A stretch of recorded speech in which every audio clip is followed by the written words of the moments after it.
ओम श्री श्री गुष्टेश्वराय नमः। ओम त्र्यंबकं जजामहे सुगंधि पुष्टिवर्धनं उर्वारुकमिव बन्धनात् मृतोर्मुख्यमामृतात्। ओम श्री गुष्टेश्वराय।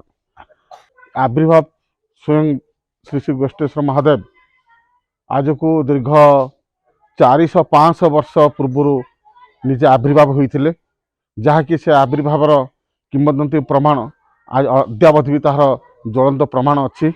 मंदिर मध्य जुआर छाड़र प्रतिदिन दैनंदिन चिरंतन सत्यता प्रमाणित करे।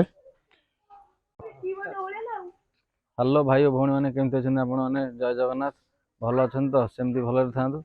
चलतु एवं आम जा जो आम कहूँ 400 वर्षर पुराणा मंदिर से मंदिर को जा नना सागर भेट हवा नना मुहर शुणा कौन ए मंदिर आत्मकाहानी विषय नना भेट हो आपण को मुझे शुणेबी सब।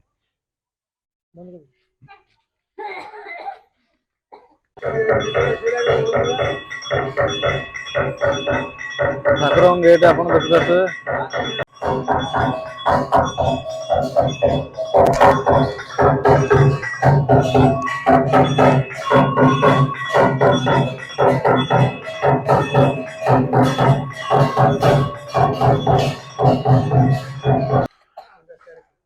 श्री श्री गुष्टेश्वर महादेव का आविर्भाव केन्द्रापड़ा गोपीनाथपुर शासन महाकालपड़ा ब्लॉक केन्द्रापड़ा जिले में गोपीनाथपुर शासन केन्द्रापड़ा जिला आविर्भाव स्वयं श्री श्री गुष्टेश्वर महादेव आज को दीर्घ 400-500 वर्ष पूर्व निजे आविर्भाव होते, जहाँकि से आविर्भावर किंवदंती प्रमाण आज अद्यावधि भी तार ज्वलंत प्रमाण अच्छी।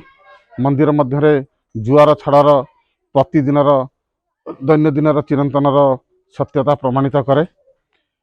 किंतु मंदिर निर्माण आज को 50-55 वर्ष पूर्व मंदिर निर्माण करा जायछि। किंतु ये अंचल प्रथम महादेव मंदिर आम गोपीनाथपुर शासन आम ग्राम भगवान का आविर्भाव होता, जहाँद्वारा स्थापित नुहे जहाँकि षंढराजा पूर्व ठाकुर ये विराजमान होते आविर्भाव होता। षंढराजा शासन समय जो षंढराजा आसते आम शुणीचु आमर अजा अणजा ठार जो आम छोट होइतिलु बा आमर जेज मैंने जहाँ कहती से षंढराजा आसी देखी मंदिर पूजा पाँच दीर्घ 600 वर्ष धरी पूजा पाँच, तेणु से आखपाख मंदिर रे स्थापना ठाकुर कले किंतु मंदिर निर्माण कर देथिले, किंतु मंदिर निर्माण करा जाय नथला।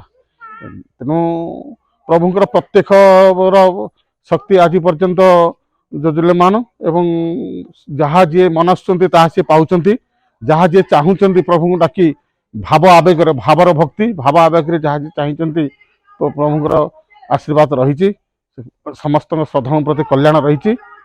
मंदिर रक्षणाबेक्षण मंदिर परिचालना अत्यंत सुंदर भाव में कार्यकारी करा जाउछि। तार प्रशासनिक ग्राम प्रशासनिक अवस्था बहुत कड़ाकड़ी भाव में कार्यकारी करा जाउछि।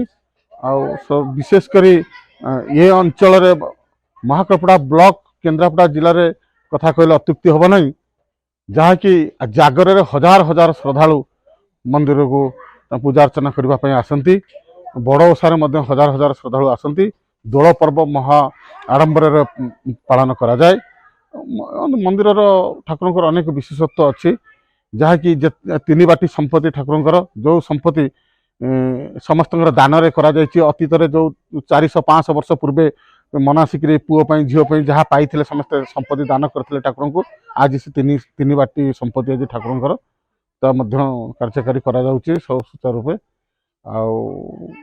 प्रभुंर सब इच्छा जहाँ चली सब ग्रामवासी प्रचेषा उद्यम श्रमदान फल चली, कि बेसी विशेष गोटे खेब दुख और परितापर विषय आज को दीर्घ 30 वर्ष धरी कौन सी राजनेता को शासक दलर नेता कि कौन सी सरकारी योजनार अर्थ मंदिर में कौन गोटे टंका कार्यकारी करा जाए नहीं मिली नहीं, जहाँ ग्रामवासी प्रचेषा श्रम अर्थदान एवं ठाकुरंकर संपत्ति आय आज ठाकुरंकर सब परिवेश परिवेष्टन तथा जी डेभलप वर्क सब करा सब निजस्व ग्रामवासी प्रचेषा कराई। सरकारी अनुदान न आसमें ग्रामवासी भारी दुखित जे एते पुरातन 500-600 वर्षर मंदिर किंतु गोटे टंका सरकार अनुदान कार्यकारी है नहीं। तथापि चली से भगवान इच्छा से प्रभुंर इच्छा ସେମିତି କାର୍ଯ୍ୟକାରୀ ଚାଲିଛି। ସେଇ ଗୋଷ୍ଠେଶ୍ୱର ଭରସା ସମସ୍ତଙ୍କୁ ସେଇ ସହାୟ ହୁଅନ୍ତୁ, ସଦ୍ବୁଦ୍ଧି ଦିଅନ୍ତୁ ଆଉ ସମସ୍ତଙ୍କର ଚଲାପଥରେ ହିଁ ସିଏ ହିଁ ନିଜେ ଦଣ୍ଡାୟମାନ ହେଇକିରି ତାଙ୍କର ରକ୍ଷା କବଚ ସାଜନ୍ତୁ। ମୋର ଏତିକି କାମନା।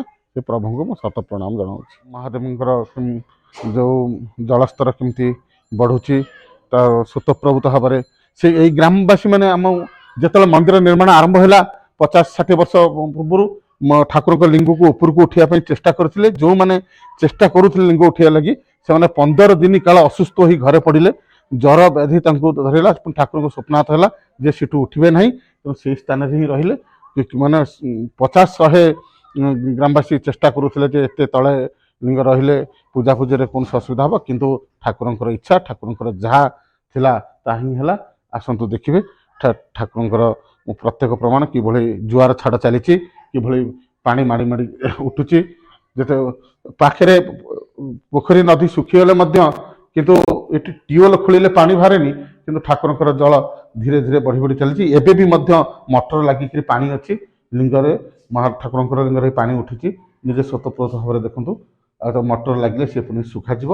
ତ ଅଭିଷେକ କରାଯାଏ ପ୍ରତିଦିନ ଅଭିଷେକ ପୀଠକୁ ଠାକୁରଙ୍କର କରାଯାଏ। ଅଭିଷେକ ଦ୍ୱାରା ଶ୍ରଦ୍ଧାଳୁ କାଲି ମଧ୍ୟ 3ଟି ଅଭିଷେକ ଅଛି। ଆଉ କାଲି ଆସୁଛନ୍ତି ବାବାଜୀ ମହାପାତ୍ର, ପଣ୍ଡିତ ବାବାଜୀ ମହାପାତ୍ର ଏବଂ ମଙ୍ଗଳବାର ଆସୁଛନ୍ତି ମାନସ ଷଡ଼ଙ୍ଗୀ। ସବୁ ପ୍ରତିଦିନର ଅଭିଷେକ ଠାକୁରଙ୍କର ପୂଜାରେ ସମସ୍ତେ ଶ୍ରଦ୍ଧାଳୁମାନେ ଆସିକରି ତାଙ୍କର ମାନସିକ ପୂରଣ କରିବା ପାଇଲା ପରେ ପୂଜା ଅର୍ଚ୍ଚନା କରନ୍ତି। ଆଉ ପ୍ରତ୍ୟକ୍ଷ ଦେବତା ବାବା ହେଉଛନ୍ତି ପ୍ରତ୍ୟକ୍ଷ, ଯାହା ଯିଏ ଡାକିଛନ୍ତି ତାହା ସିଏ ପାଇଛନ୍ତି। ପ୍ରଭୁଙ୍କର ସେଇ ରହିଛି ସେ ଭାବର ଭକ୍ତିରେ ଈଶ୍ୱର ପ୍ରାପ୍ତି। ତେଣୁ ଭାବ ଥାଉ, ପ୍ରତ୍ୟେକ ଶ୍ରଦ୍ଧାଳୁଙ୍କର ଭାବ ଆସୁ, ଭକ୍ତି ଆସୁ ଏବଂ ଈଶ୍ୱର ପ୍ରାପ୍ତି ହୁଅନ୍ତୁ। ଏବଂ ସବୁବେଳେ ହିନ୍ଦୁ ଧର୍ମର ମହାଦେବଙ୍କର ପୂଜା ଅର୍ଚ୍ଚନା ଜାଗରଣ ରହୁ। ଏଇଟା ହିଁ ସମସ୍ତଙ୍କୁ ନିବେଦନ। ପ୍ରଭୁଙ୍କର ସବୁ କାର୍ଯ୍ୟ ସୁଚାରୁରୂପେ ଚାଲିଛି। ଏବେ ଆଳତି ସମୟ, ଆଳତି ହେବ, ସନ୍ଧ୍ୟା ଆଳତି ହେବ। ପ୍ରଭାତ ସମୟରେ 5ଟା ପୂର୍ବରୁ 4ଟାରୁ 5ଟା ମଧ୍ୟରେ ସକାଳ ଆଳତି, ପ୍ରଭାତ ଆଳତି କରାଯାଏ ବ୍ରହ୍ମ ମୁହୂର୍ତ୍ତରେ। ଏବଂ ମଧ୍ୟାହ୍ନ ସମୟରେ ଧୂପ କରାଯାଏ। ଆମର ଭୋଗ ପ୍ରସାଦ କରାଯାଏ, ସମସ୍ତ ରୋଷେଇ ଭୋଗ ଦିଆଯାଏ ପ୍ରଭୁଙ୍କର। ଠିକ୍ ରୀତିନୀତି ଭାବରେ ପ୍ରତିଦିନ ଝଡ଼ ବର୍ଷା ବାତ୍ୟା ଆସିଲେ ମଧ୍ୟ ଠାକୁରଙ୍କର ଯେଉଁ ରୀତିନୀତି ହେବା କଥା ତାହା ସଦାସର୍ବଦା ଲାଗି ରହିଛି, କରାଯାଉଛି। ତାହାର କୌଣସି ବ୍ୟତିକ୍ରମ ନାହିଁ। ବିଶେଷ କରି ଆହୁରି ଉନ୍ନତମ ହୋଇପାରିଥାନ୍ତା ଯଦି ସରକାରଙ୍କର କିଛି ଆଦେହରେ କିଛି ଫଣ୍ଡ ମିଳିଥାନ୍ତା। କୌଣସି MLA ଫଣ୍ଡ ହେଉ, କୌଣସି ନହେଲେ ଆର୍କିଟେକ୍ଚର ଡିପାର୍ଟମେଣ୍ଟ ହେଉ, ଯେକୌଣସି ଡିପାର୍ଟମେଣ୍ଟ କିଛି ପଇସା ଆସିଥିଲେ, ଅର୍ଥ ଆସିଥିଲେ ଆହୁରି ଉନ୍ନତି ହେଲା। କିନ୍ତୁ ଗୋଟିଏ ଟଙ୍କା ଆଜି ପର୍ଯ୍ୟନ୍ତ 30 ବର୍ଷ ମଧ୍ୟରେ ଗୋଟିଏ ଟଙ୍କା ଆସିନାହିଁ, କି ଆଗରୁ ଜମା ଆସିନାହିଁ। 2 ବର୍ଷ ମୁଁ ପରିଚାଳକ ହିସାବରେ ଅନ୍ୟ ଏସବୁ ଯେତିକ ଆପଣ ଦେଖୁଛନ୍ତି ଏସବୁ ଢଳେଇ ପାଣି ସପ୍ଲାଏ କରାଯାଇଛି, ଟାଇଲ୍ କରାଯାଇଛି, ଇନଭର୍ଟର ଲଗାଯାଇଛି, ଠାକୁରଙ୍କ ବାସନ ସାର୍ଟିଫିକେଟ୍ କରାଯାଇଛି। ମାଙ୍କ ମନ୍ଦିର ବାବାଙ୍କ ପୀଠ ପ୍ରାଙ୍ଗଣରେ ମା ମଙ୍ଗଳା ମନ୍ଦିର ବି ପ୍ରତିଷ୍ଠା କରାଯାଇଛି। 1.5 ବର୍ଷ ମଧ୍ୟରେ ନିର୍ମାଣ କରାଯାଇ ଦାନରେ ଅନେକ ସବୁ କାର୍ଯ୍ୟ କରାଯାଇଛି। ପୋଖରୀ ମଧ୍ୟ ଖୋଳାଯାଇଥିଲା, 2 ଲକ୍ଷ ଟଙ୍କା ମନ୍ଦିରର ପଇସା ଖର୍ଚ୍ଚ କରି ଖୋଳାଯାଇଥିଲା।